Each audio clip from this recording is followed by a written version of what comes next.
है तो उदन दबाव बनाया गया था कि आप डेड बॉडी नहीं लोगे तो हम लड़की को दे देंगे। मैं बोला जी मेरा तो 200% खतरा है। जो आपको बचाए जानते तो बचा लियो। ऑडियो रिकॉर्डिंग लड़की के भाई की है। मैं बोले आपका नाम लिखवा रखे आप तक खतरा हूँ ना मेरा। कल से आज तक के समय अंतराल में क्या कुछ आप तक सूचना आई है मामले से रिलेटेड? क्या कुछ SHO DSP ने क्या कुछ संज्ञान लिया मामले में, कुछ जानकारी दी? देखिए अभी तक पुलिस प्रशासन की तरफ से न तो कोई यहाँ अधिकारी आए हैं, अभी तक भी कोई अधिकारी नहीं आया? ना बिल्कुल भी नहीं आए। छोटी बात नहीं है, अस्पताल के अंदर धरना है ये। ये तो प्रशासन ने सोचना पड़ेगा ना कि लोगों को न्याय देना है या नहीं देना है। इसलिए तो पुलिस की जो है ना मानसिकता दलित विरोधी है, इसीलिए नहीं आ रही। पुलिस इसको जानबूझकर जातिगत रंग दे रही है। मतलब आपको लग रहा है इसको जातिगत रूप देने में लग रहा है सब सारा प्रशासन है? नहीं, बिल्कुल अगर नहीं लगा होता तो प्रशासन के पुलिस अधीक्षक भी आते, DSP भी आते और SDM तहसीलदार ड्यूटी मजिस्ट्रेट सभी लोग आते और पीड़ित परिवार से मिलते और उनकी मांगों को सुनते। पुलिस ने उपरोक्त मामले में FIR दर्ज करके पोस्टमार्टम के बाद FIR दर्ज करने के पश्चात न तो कोई सप्लीमेंट्री स्टेटमेंट रिकॉर्ड करने के लिए आया है, न कोई पीड़ित परिवार के गवाहों के 161 के बयान रिकॉर्ड करने के लिए आया है, न इनसे कोई बातचीत करने के लिए आया है। बड़े दुख की बात है ये। अभी तक पुलिस कोई किस धाराएं नहीं धाराएं तो FIR दर्ज होगी तो धाराएं तो उनके अंदर लगी हुई है। अच्छा। लेकिन बात आगे की कार्रवाई की है कि पीड़ित परिवार की सुध प्रशासन क्यों नहीं ले रहा, किसका दबाव है। अच्छा, दबाव की बात आपने करी, आपके ऊपर भी कोई दबाव डाला जाने लग रहा है? आप इधर ना उठाओ या आप क्यों बैठे हो, क्यों मतलब करने, आपके ऊपर भी कोई दबाव तो नहीं है? देखिए पुलिस ने जो उस लड़की को छोड़ा था उस दिन यहाँ कप्तान DSP आए थे और उसकी अमर्यादित भाषा थी, डराने धमकाने वाले उसके शब्द थे। तो उस दिन प्रशासन के जब लोग आए तो उदन दबाव बनाया गया था कि आप डेड बॉडी नहीं लोगे तो हम लड़की को दे देंगे। पुलिस के अधिकारी मुझे बताए किस आधार पर लड़की को दे दोगे? डेड बॉडी पर पहला अधिकार माँ बाप का है और आप जिसको देने की बात कर रहे हो वो तो आरोपी हैं, आप दे ही नहीं सकते। अगर आपके अंदर इतनी हिम्मत है तो कानून से बाहर जाके दे देते। पिछले 6 दिन से हम यहाँ धरने पे बैठे हैं। अच्छा, डेड बॉडी की आपने बात करी, फिलहाल डेड बॉडी का? डेड बॉडी यहीं सिविल हॉस्पिटल में है। सिविल हॉस्पिटल में है अभी? आप लोग नहीं, जब तक जो है कार्रवाई नहीं होगी तब तक अंतिम संस्कार नहीं? नहीं देखिए, जब तक इसमें एक अकेली ऋतु शामिल नहीं है, सभी मीडिया के साथियों को हमने बुलाया है, प्रेस कॉन्फ्रेंस करेंगे, उसके बाद सारी बातें का बड़ा खुलासा करेंगे। इसमें कई लोग शामिल हैं। अच्छा, किस प्रकार के, जैसे कि कल भी एविडेंस की बात हुई थी, सबूत किस प्रकार के? वैसे मैं देखना नहीं चाहूँगा, वो तो आप प्रेस कॉन्फ्रेंस के दौरान आप दिखाइएगा जो जो सबूत आपके पास है। किस प्रकार के एविडेंस आपके पास है? रिकॉर्डिंग है, वीडियो है, फोटोज है, किस प्रकार? जैसे कि उसको हाँ जी, मैं चलान की रख दियो तो मोबाइल के ऊपर हाँ है, कोई अभी दिक्कत सुना नहीं है, जाएगा। हम वो थोड़ा है, आप अगर रखना चाहो तो आप एविडेंस रखो कैमरे पे, लाइव चल रहे हो आप इस वक्त। हाँ जी। फिलहाल इन तस्वीरों को शेयर कर दी भाई साथ धरने से। ऑडियो रिकॉर्डिंग लड़की के भाई की है। मैं बोले आपका नाम लिखवा रखे आप तक खतरा हूँ ना मेरा। मारा लिखवा रखा है।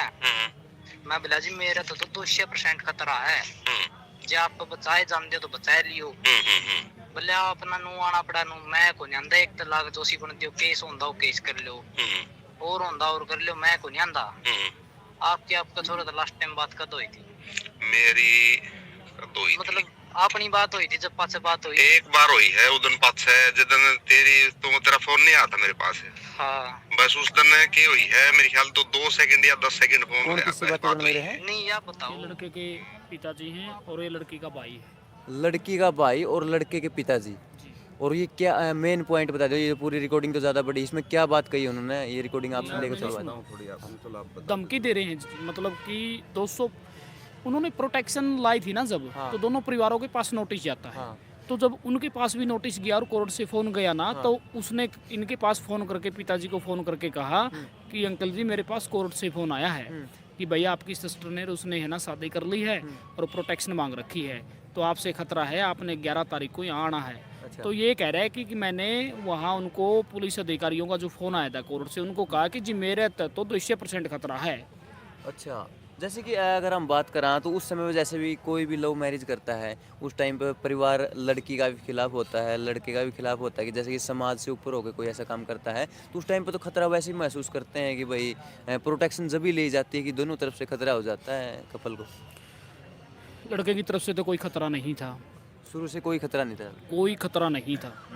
लड़का घर से गया, हमने उसको ढूंढा, हमने मिला वो। उसके बाद फाइनेंशियली उसकी मदद करी, सारी उसकी रहने सहने की, खाने पीने की व्यवस्था करी, तो फिर खतरा कहाँ से रह गया। अच्छा, इसमें आप जैसे कि दोषी करार देने लगे रहे हो उस लड़की को, क्या उस लड़की के परिवार में से कोई कुटुंबों में तो कोई शामिल है, अगर किसी का नाम आपको?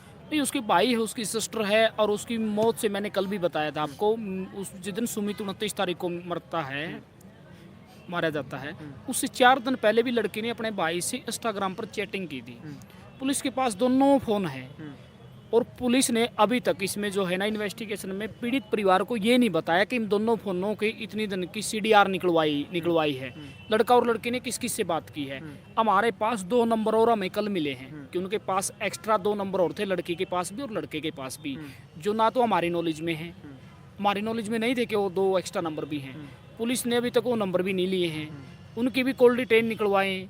जो पूरी घटनाक्रम है OPC में बताएंगे हम आपको। बिल्कुल, आप वो बताना जैसे कि पुलिस प्रशासन कोई कार्रवाई नहीं करने लग रहा है, अभी तक कुछ भी संज्ञान नहीं लिया है। आपको क्या लगता है कि पैसे वैसे खिलाए गए, या कोई और किसी और बड़े MLA मंत्री का दबाव डलवाया गया उनके ऊपर, जिससे कि भाई इस धरने को देखने नहीं लग रहे हो? देखिए, हमें पूर्ण विश्वास है कि हरियाणा सरकार के चंडीगढ़ बैठे बड़े नेताओं का यहाँ दबाव है, इसलिए प्रशासन यहाँ मिलने नहीं आ रहा। इसमें आगे की जो कार्रवाई है वो नहीं कर रहा, CDR नहीं निकलवा रहा, 161 के बयान रिकॉर्ड नहीं कर रहा। हम पिछले 4 दिन से कह रहे हैं कि पीड़ित परिवार सप्लीमेंट्री स्टेटमेंट रिकॉर्ड कराना चाहता है, क्यों नहीं कर रहा? ये बड़ा ही सवाल है। बिल्कुल। और सुनने में आया कमेटी गठित की गई है, आगे की क्या कुछ रणनीति रहने वाली है, आगे आप क्या कुछ कदम उठाने वाले हो नहीं, कमेटी का गठन आज करेंगे हम प्रॉपर तरीके से। उधर हमने जो कमेटी, वो टेम्परेरी कमेटी थी कि हमने SP से मिलने जाना है, और SP से हम कौन कौन लोग मिलेंगे, तो आज हम कमेटी का गठन करेंगे और फिर आगे की रणनीति बनाएंगे, और उसके बाद प्रेस कॉन्फ्रेंस भी करेंगे। बाकी पिताजी से बात करें। आप लड़के के पिता जी, क्या नाम आपका? नरेश कुमार। नरेश।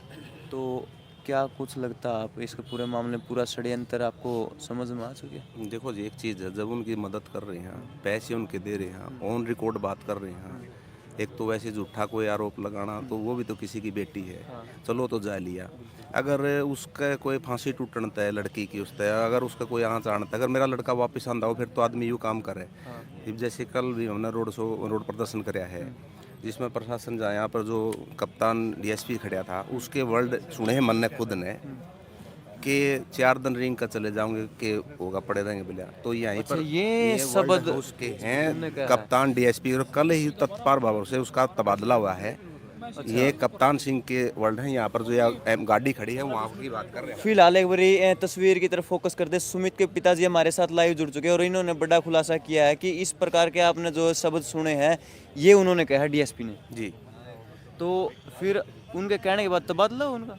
कल शाम को तबादला हो गया है। SP साहब का भी कल ही तबादला है, DSP कप्तान है जो, उसका भी कल ही तबादला हुआ है। ठीक है, तो उसने एक चीज़ की सोचनी चाहिए कि वे यहाँ जो दुख की घड़ी में है, कम से कम इनका तो सपोर्ट एक चीज़ तो कर दे, व्यवस्था है जो आन जान की, वो तो उसके बाद रोड पर जो निकल रहे हैं तो खुद ही व्यवस्था कर रहे हैं। हमारे ही मान जो समाज के हैं, जो साथी हैं, या छत्तीस बिरादरी के जो लोग बैठे हैं, अदरवाइज पुलिस प्रशासन से हमारे पास कोई सहयोग नहीं था, कोई भी इस प्रकार का। जैसे कि इस प्रकार के मामले हो, एक बार तो नहीं सोचा भाई गांव राम की पंचायत ने इकट्ठा कर लिया, मेंबर गणमान्य व्यक्ति ने इकट्ठा कर लिया, अगर ऐसी कोई कोशिश की है कि भाई लड़की वालों के गांव के जो है सरपंच से बात कर ली? यहाँ से किसी के पास भी कोई भी मैसेज प्रशासन की तरफ से, उनकी तरफ से कोई मैसेज नहीं आया। मेरा भी एक छोटे जैसे आपके माध्यम से कोई आया है कि मैसेज आया है एक चीज़ का कि वे लड़का का जो बाप है, मेरा नाम नरेश है, मेरा हॉस्पिटल में आया कि उसने मारे। मैं तो एक चीज़ कहना चाहूँ, अगर वो मेरे पर आरोप लगा हुए है, मन है तो आज मैं एविडेंस मेरे पास तो 20 और 25 और 30 के बीच में रखे हैं, वो एक सिद्ध कर दे, किसी झूठा आदमी से कुआ दे, मैं बॉडी उठा कर संस्कार करने के लिए तैयार हूँ। मुझे सज़ा की भी जरूरत नहीं पड़ेगी कि मुझे उसको कोई सज़ा मिले, इससे बड़ी बात मैं और कुछ नहीं कह सकता। ठीक है, तो भाई एक पिताजी की जो है जल्दी बढ़ती आत्मा बोलने लग रही है, हम क्या ही कह इसका, दुख की घड़ी में आज शामिल हुए। हाँ, लेकिन आपसे भी बार बार यही रिक्वेस्ट है, प्रशासन से भी यही अपील है हाथ जोड़कर, भाई दोषी को कड़ी से कड़ी सज़ा मिलनी चाहिए और निर्दोष कोई भी फंसना नहीं चाहिए। ये बेचारे दुख में बैठे सारे, इनका कोई किसी का निजी स्वार्थ नहीं भाई, काम धंधा का टाइम है, नुकसान नहीं कर रहे हैं, आराम से हाँ। लेकिन प्रशासन को एक चीज़ की शर्म आनी चाहिए कि डेड बॉडी अंदर सब घर में रखी है, घर जब चले जाओ है तो उसे टाइम न हो जाए परिवार का, समाज का और छत्तीस बिरादरी का, ना भाई जल्दी उठा लो, संस्कार कर दो। आज 6ठा दिन हो गया, रूंग तक नहीं है कि भाई यूँ भी किसी का बेटा है जी। फिलहाल ये तस्वीरें आप देखने लग रहे हैं हिसार के सिविल हॉस्पिटल से। भाई ये नहीं तस्वीरों को आपने छोड़ कर जाऊँगा, फिर दोबारा एक बार प्रशासन से यही अपील करूँ कि भाई मामले की निष्पक्षता से जाँच करिए, जो भी दोषी कड़ी से कड़ी सज़ा मिलनी चाहिए। चलो लाइव ने एंड कर दे भाई। वीडियो में वक्ताओं के निजी विचार है, जोर मीडिया इन विचारों की पुष्टि नहीं करता।